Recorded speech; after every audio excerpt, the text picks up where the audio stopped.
Good morning, good morning, good morning, good morning. Welcome back, Assassins. Today is July 20th. Looking at the overall economical calendar, you guys can see that we're basically have jobless numbers that came out this morning. We have a Fed survey, existing home sales, and more information to come, right? So let's get started on the watch list. First of all, I haven't posted any videos in quite a while. I'm sorry about that. I know you guys look forward to these videos dealing with some major health issues that are basically kind of put me in a bad spot, a bad mindset, but not going to let that stop me.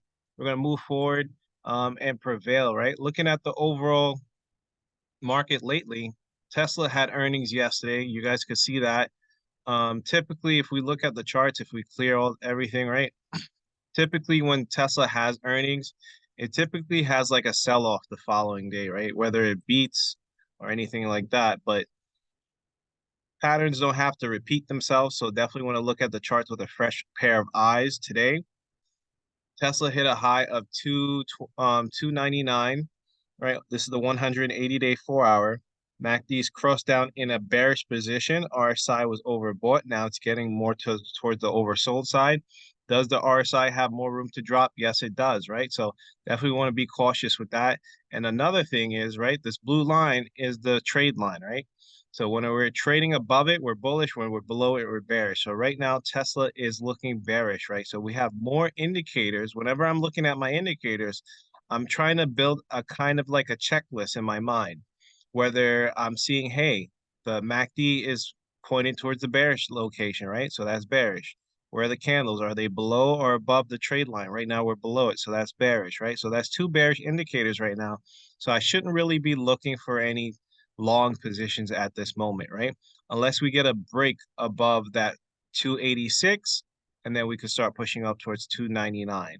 To the downside, if we do break that 275, which is acting as a support, it was acting as a support and resistance in the past, then we could start basically going down towards 265.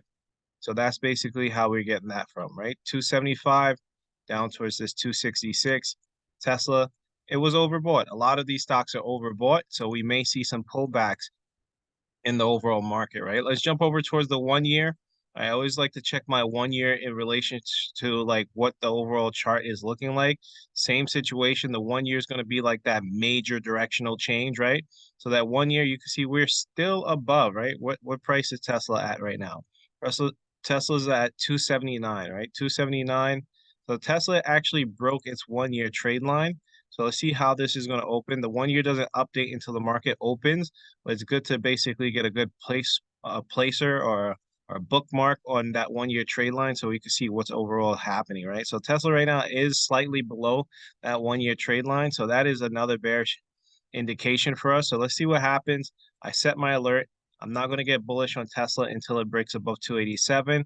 But overall, I did think that it needed a nice pullback. So I'm glad it pulled back. Make sure you set your alerts and keep Tesla on the watch list for today. Same thing with Netflix, right? Let's jump over towards the 1 year. We're going to start off with that one first. I'm going to clear everything. I like to get a fresh view of what's going on, right? Netflix made a high of 485 and it actually pulled back from there, right? Remember that 1 year does not update until the market opens. I just want to get these major lines in first, right? So Netflix is sitting at 447, meaning that it actually pulled back yesterday after its earnings. So let's see what happened. Netflix hit a 495 actually. So let's look at that. She definitely hit 495 and you can see it rejected. It starts to pull back. Our side's getting a little bit more on the oversold side. She's below the trade line, below its 1 year. So definitely want to see it get above that 457 before we look for long positions. If you're holding it for a long period of time, day trade, you may find a little play in and out. But overall, we want to see if it breaks above that 487, and then she could start possibly going back up towards the 495s. So definitely watch Netflix. Netflix to the downside could be a little bit tricky. It has strong support at 431. 431 was a bounce area multiple times. If you guys look at this, is the date and the time. Right, so if we do break that 431, make sure you wait for it to hold below 431, and then she can start going to 421, which is the 180-day SMA. So Make sure you guys keep an eye on Netflix. Next one we're going to talk about is NVIDIA. NVIDIA was basically on an overall uptrend and it's still holding these high levels over here, right? Let's clear these lines. Jump over towards that 1 year over here, right? That 1 year, we hit a high of 480 on the 1 year. Main thing I'm looking to do is color code that 1 year trade line. I'm gonna do that a solid orange, right? And after that, we're gonna jump over towards that 180 day. Jumping over towards the 180 day, right? What are the main things that I look for, right? Where's the MACD? Is the MACD crossed down? The blue line crossed the trigger line down, or is it crossed up? Right now it's crossed down, right? So that's bearish. Where's the RSI? RSI is sitting around, what, 57? It's close to being overbought. So where's the candlesticks, right? The candlesticks are trading below the trade line. So that is a sign of bearishness, right? So overall, NVIDIA is looking a little bit more on the bearish side. So definitely want to be cautious with any long positions until it breaks above that 469. Then we can start pushing up towards 480, right? We rejected 480 not once, but multiple times over here. So it seems like this stock is struggling to break 480 for the moment, right? So wait for it to break above that 469, then we could go higher. Right now, it is finding some type of intermediate support around 464. Once we break that, we can start basically going down towards these 451 levels, right? So make sure you guys keep the video on the watch list. Next one we're going to talk about is actually Carvana. Carvana reported earnings, right, 2 weeks early. So that is very rare. Most of the times companies do not do that, but this stock has been quote unquote a meme stock lately. So I think I know why they did that, right? If you're a company and people are shorting your stock and betting on it to go down and you actually have a smither of good news that's going the opposite way, proving that your company is not basically a deadbeat. So you're going to want to do whatever is possible and maybe even drop your earnings a little bit early, right? So that's what Carvana did. Carvana basically shot up towards those high 60 levels. You guys can see that. We were waiting for it to go to 58. She went to 62. So that's pretty epic over here. You can see she had some strong support at 35, and then we basically bounced, right? So watch to see if Carvana breaks below $49. Once we break below that 180-day trade line, that's going to be a trend change to go bearish, right? Right now, she's still bullish. RSI is extremely overbought. So she's a high risk long position right now. Definitely want to be cautious over here. But if she does break that 62, she could possibly go higher. We would have to jump over towards the 3 year chart because she's as high as can be on the 1 year.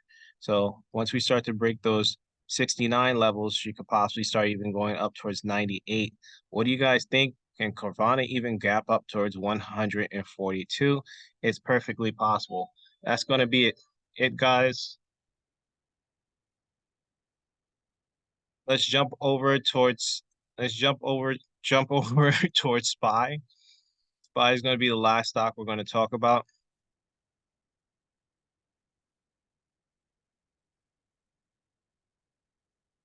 Looking at SPY over here, this is SPY on the 180 day, right?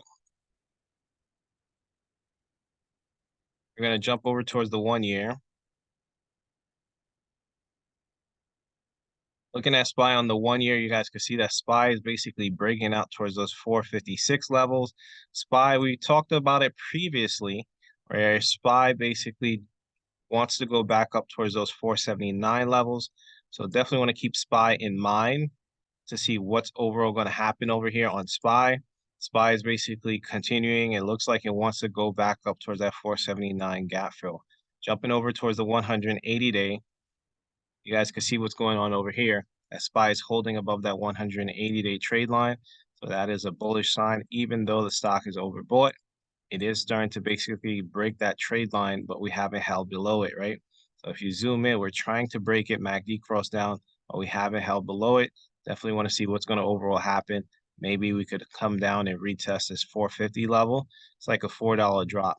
Perfectly normal for stocks to basically push up and have some sort of pullback before they continue their uptrend. Comment below, what do you guys think? Do you guys think SPY is going to continue its uptrend, right?